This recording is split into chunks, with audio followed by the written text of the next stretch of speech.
per building. And then this area, we call this one at Solaris deck. It's a 22 SQM with balcony. Next to that, kaning green, we call that one as a ledge. This is Solaris, meaning it's a 22 square meter without balcony.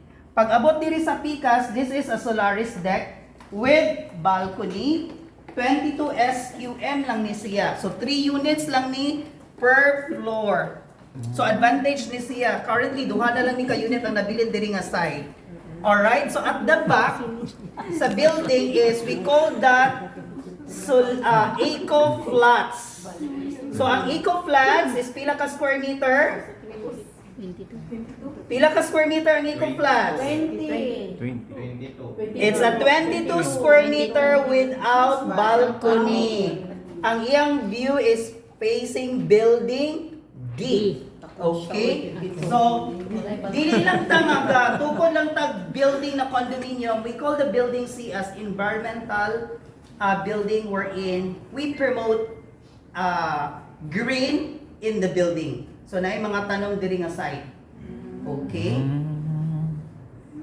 So, after that, ang C is wala pa gi-open. Then, napa diri ang E and F, which is currently nata sa F. So, first thing first, kung maglalatag client, ang first siya na ipakita is deliverable units. Kini. Dili mo diretso sa dress up, ha?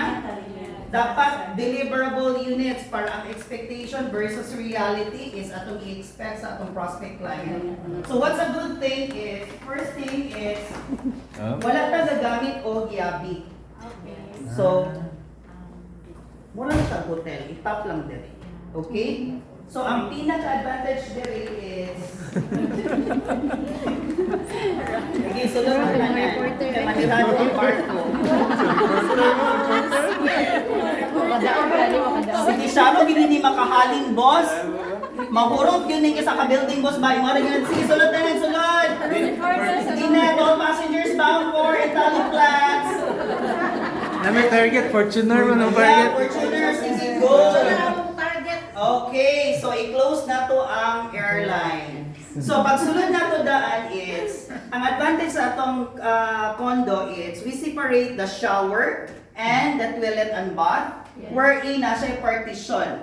Another way around, purposely, para magamit siya simultaneously, na inalibang, na inaligo, simultaneously magamit yan, walay oras nga masayang. Second is, we adopted the Japan push type dual flash water. So mag-water ka, maghugas ka, ang imong water is musalod siya dito is mura i-splash. Okay, so nakasave ka of water. Secondly, so ang condominium is wala mi use a sliding door. We call the door is a bifolded door. So this is the bifolded door. Okay, boy. Walang Japan. Bifolded, yes. Japan. Wala siya. Para dili ta ma-maximize sa space. Nakit siya sa airlines. Aha, okay, gang. Tapos, another way, ihangad ang mga ulo. So, i-push ang high ceiling feature. So, gitagaan din namin mag idea. Basically, the 2.4, that is the standard requirement of the building code. But we increase to 2.85 meters. So that's why sa Italio Estates o Italio Plots, we promote the high ceiling feature of the unit. Okay? So kung naa siya balcony, this is the 2 square meter balcony. Kay some units is wala siya balcony. So kini nyo nakita karon, this is the actual turnover units atong client. Okay? So pagtunod pa lang ninyo sa floor, pila ni ka ang floor tiles? 60. 16. So, dali na kung palitin nyo. Okay, ano nga, kini floor na ni, pero naani additional techniques sa itong client. Some of the developer are using a 300 mm by 300 mm. But our floor tiles is 600 mm by 600 mm. Okay, hindi basta-basta. So, meaning, dako siya. Okay, and then ang aircon na nasa bangag. Para hindi na siya magbangag, no? So, bangagan na siya dahil. Nanay boss lot. Okay? So, ang kini as well is kini ang pinaka-expensive na quartz. We call this one a pearl. Diba, kita ninyo kung inyo gina siya i-thoroughly, naa siya yung mga crystals. And then this one is optional. Butangan niya og washing or butangan niya personal ref. Diba, gamay man sir, na may personal ref na gamay. Okay, nga na po siyang washing dire ibutang. Naa na dalang connection sa iyang drainage. Okay?